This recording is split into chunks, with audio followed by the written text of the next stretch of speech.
ছাত্র জনতার প্রত্যাশা অনুযায়ী রাষ্ট্র সংস্কার হবে, সবাইকে ধৈর্য ধরার আহ্বান প্রধান উপদেষ্টা ডক্টর ইউনূসের। বিচার বহির্ভূত সব হত্যার বিচারের আশ্বাস। বন্যায় অবর্ণনীয় দুর্ভোগে লাখ লাখ মানুষ, প্রত্যন্ত অঞ্চলে ত্রাণ পাঠাতে হিমশিম অবস্থা। দুর্গত সবার কাছে সহায়তা পৌঁছাতে সমন্বিত উদ্যোগ। অনির্দিষ্টকাল নয়, সরকারকে যৌক্তিক সময় দিতে চায় বিএনপি, বললেন মির্জা ফখরুল। চক্রান্তের বিষয়ে সতর্ক থাকার আহ্বান মেজর হাফিজের।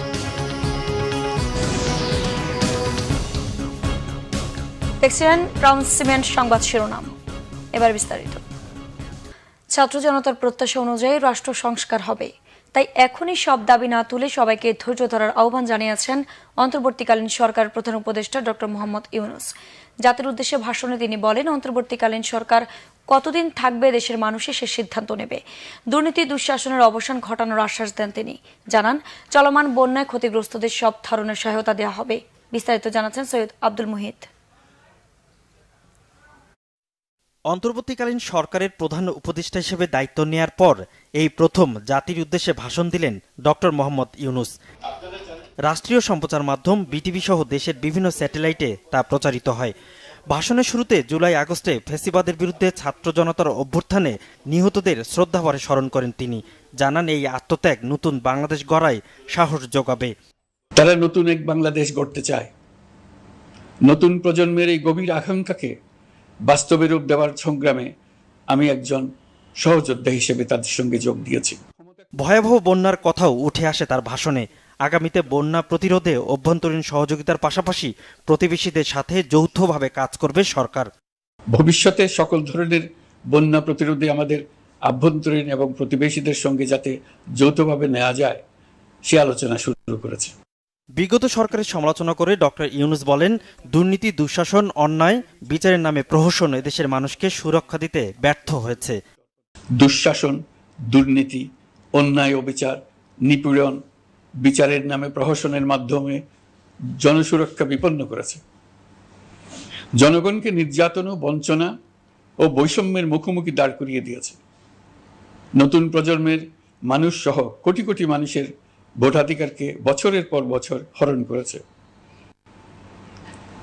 মানুষের এগিয়ে যাওয়ার পথে সকল ধরনের প্রতিবন্ধকতা তৈরি করে স্বৈরাচার তার নিজের, পরিবারের ও দলের কিছু মানুষের হাতে দেশের মালিকানা তুলে দিয়েছে। তিনি বলেন, এমন দেশ গড়ে তোলা হবে যেখানে সব নাগরিকের মানবাধিকার সুরক্ষিত থাকবে। সবাইকে ধৈর্য ধরতে বলেন প্রধান উপদেষ্টা। আপনাদের একটু ধৈর্য ধরতে হবে।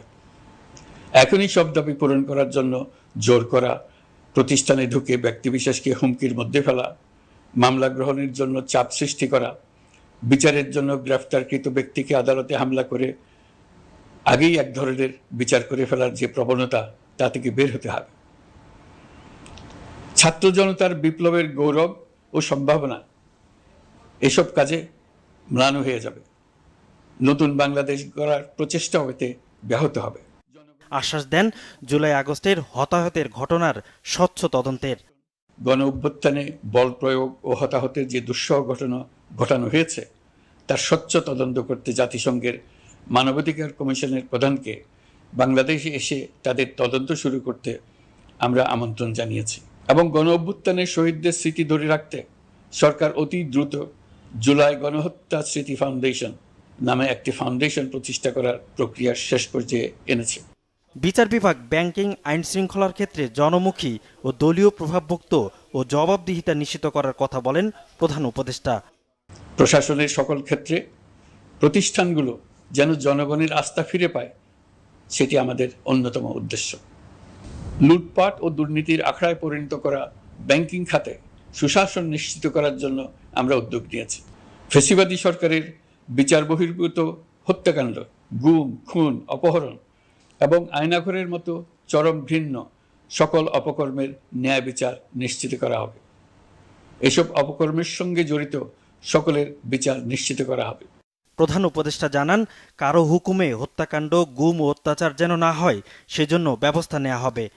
দেশপ্রেমিক সেনাবাহিনী, পুলিশ, বিজিবি, র্যাবকে গুম নির্যাতনের কাজে লাগিয়ে তাদের কলঙ্কিত করা হয়েছে। তারা দেশের গৌরব।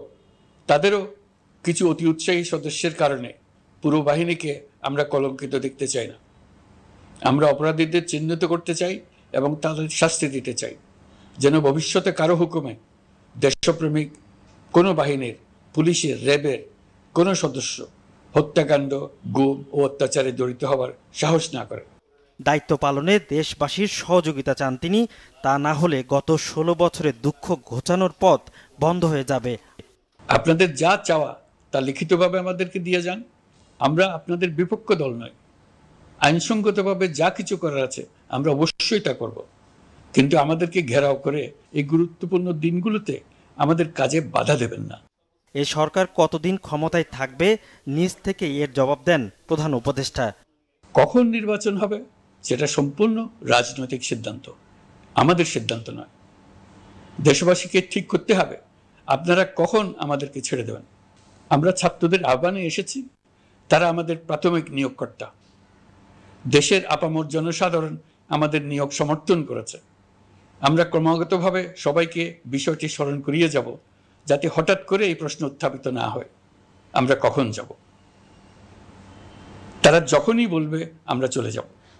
আমরা সংস্কারের অংশ হিসেবে নির্বাচন কমিশনকেও সংস্কার করব।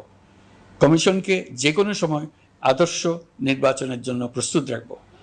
তিনি আরো বলেন, নতুন বাংলাদেশ গড়ার ক্ষেত্রে সুযোগ যাতে হাতছাড়া না হয় তা নিশ্চিত করতে চায় অন্তর্বর্তীকালীন সরকার।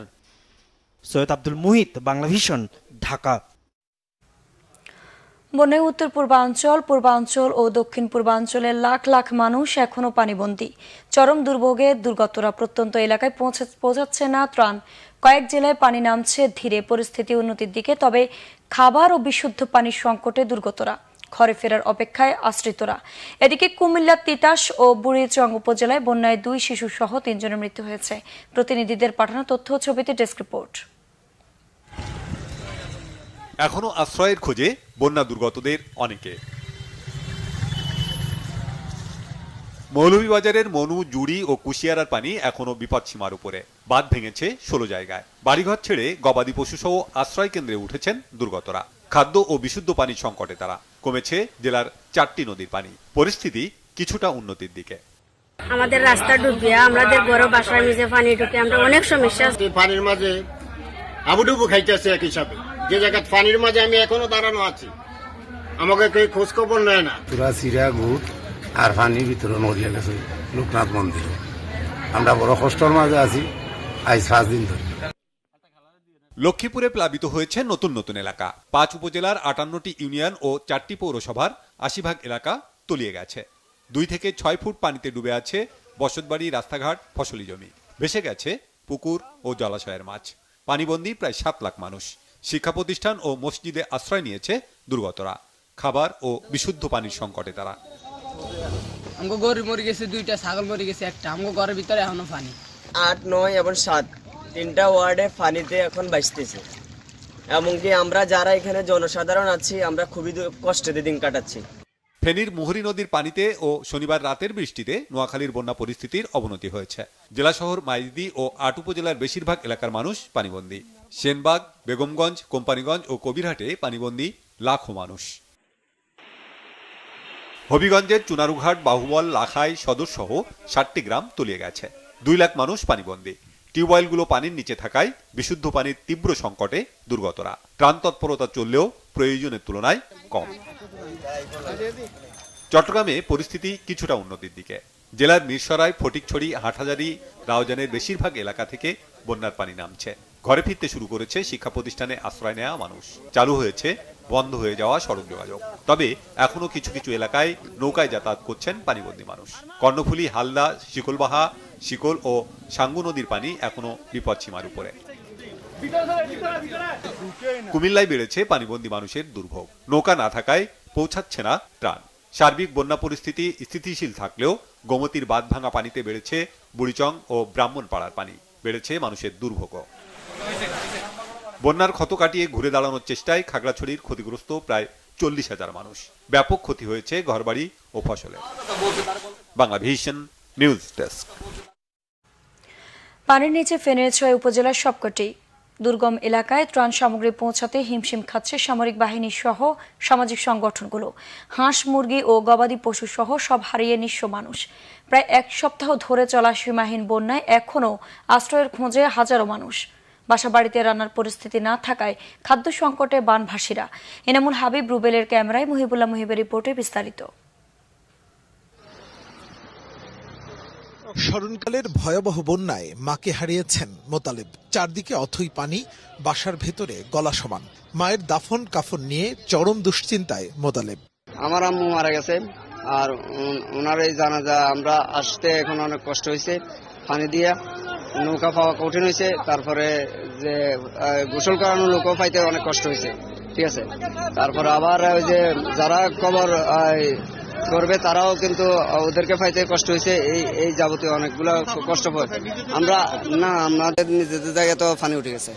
স্মরণকালের এই ভয়াবহ বন্যায় যারা ঘরবাড়ি সহায় সম্বল হারিয়েছেন তাদের ঠিকানা হয়েছে স্থানীয় মসজিদ, মন্দির, স্কুল কিংবা মাদ্রাসায়। প্রায় 450 মানুষ আশ্রয় নিয়েছে। পাশাপাশি যারা বাড়িতে আছে, খাবার পাকানো কোনো ব্যবস্থা নাই, আমরা তাদেরকেও আমরা খাবার সরবরাহ করতেছি। আজকে 5-6 দিন ধরে শুধু পানি আর পানি, মানে ছোট বাচ্চা আর বৃদ্ধরা খুব কষ্টে আছে। ওই দিকের মানুষ আরো কষ্টে আছে। খাবার এখনো বাসা বাড়ির মানুষের খুব কষ্টে আছে। যারা খানা পাচ্ছে, কিন্তু যারা নিজের এলাকায় আছে তারা খানা খুব কষ্টে আছে।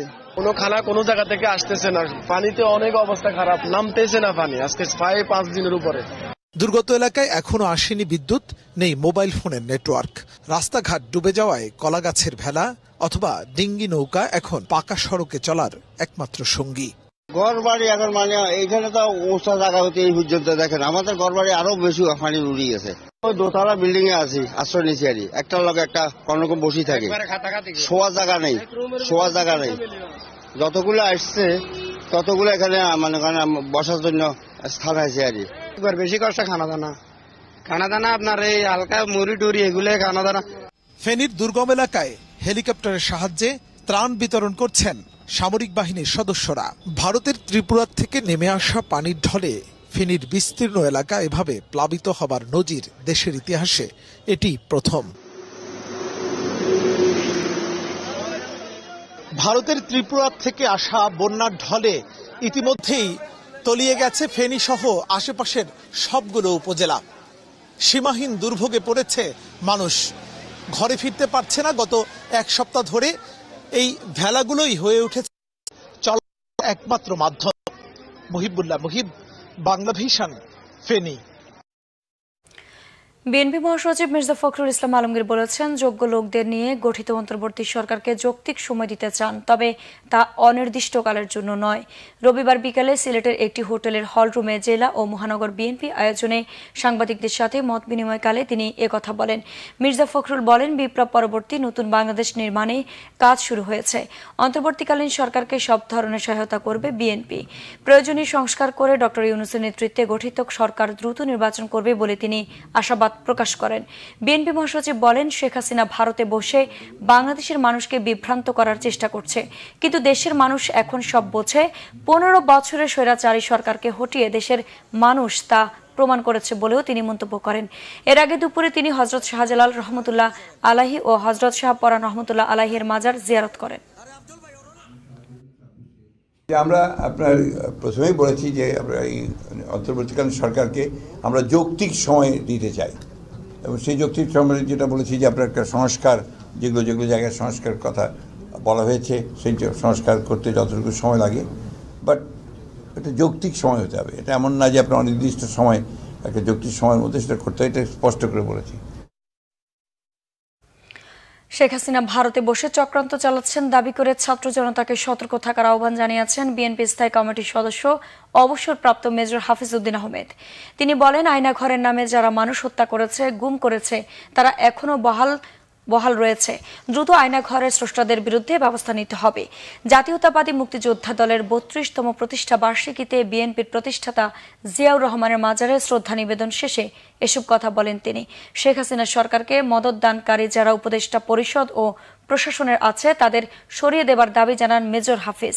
শিক্ষার্থীদের আন্দোলনে ছাত্র জনতাকে হত্যাকারী দুর্বৃত্তদের সেনানিবাসে জায়গা দিয়ে সেনাবাহিনী ভুল করেছে বলেও মন্তব্য করেন মেজর হাফিজ। তত্ত্বাবধায়ক সরকারের আইন ফিরে পেতে আগামী মঙ্গলবার আপিল বিভাগের রেজিস্ট্রারে সংবিধানের 13 সংশোধনের রিভিউ আবেদন জমা দেওয়া হবে। সুশাসনের জন্য নাগরিক সুজন সম্পাদক বদিউল আলম মজুমদারের পক্ষে সুপ্রিম কোর্ট আইনজীবী শরীফ ভূঁইয়া আবেদন জমা দেবেন। রবিবার সন্ধ্যায় রাজধানীর মতিঝিলে ডক্টর কামাল হোসেন অ্যান্ড অ্যাসোসিয়েটের অফিসে সংবাদ সম্মেলনে এ তথ্য জানান সুজন সম্পাদক। ত্রয়োদশ সংশোধনী সংবিধানের মূল কাঠামোর সাথে সাংঘর্ষিক। এই তথ্য দিয়ে আইনজীবী শরীফ ভূঁইয়া বলেন, এটি সাংবিধানিক ভুল, যার কারণে বাংলাদেশের নাগরিকদের কাছ থেকে ভোটাধিকার ও গণতান্ত্রিক অধিকার হরণ করা হয়েছে।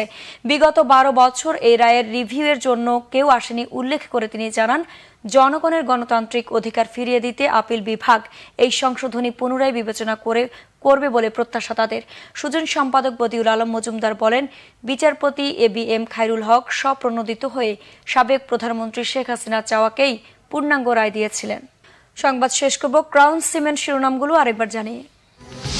ছাত্র জনতার প্রত্যাশা অনুযায়ী রাষ্ট্র সংস্কার হবে, সবাইকে ধৈর্য ধরার আহ্বান প্রধান উপদেষ্টা ডক্টর ইউনূসের। বিচার বহির্ভূত সব হত্যার বিচারের আশ্বাস। বন্যায় অবর্ণনীয় দুর্ভোগে লাখ লাখ মানুষ, প্রত্যন্ত অঞ্চলে ত্রাণ পাঠাতে হিমশিম অবস্থা। দুর্গত সবার কাছে সহায়তা পৌঁছাতে সমন্বিত উদ্যোগ। অনির্দিষ্টকাল নয়, সরকারকে যৌক্তিক সময় দিতে চায় বিএনপি, বললেন মির্জা ফখরুল। চক্রান্তের বিষয়ে সতর্ক থাকার আহ্বান মেজর হাফিজের। দর্শক, ছিল এখনকার মতো, পরের সংবাদ সকাল 10টায়। এর আগে 9টায় রয়েছে নিউজ টপ 10 দেখার আমন্ত্রণ রইল। এছাড়া বাংলাভিশন সংবাদ ও সংবাদ সংশ্লিষ্ট অনুষ্ঠান দেখতে ভিজিট করুন www.pvnews24.com ও facebook.com/banglavisionnews এবং সাবস্ক্রাইব করুন youtube.com/banglavisionnews। ধন্যবাদ।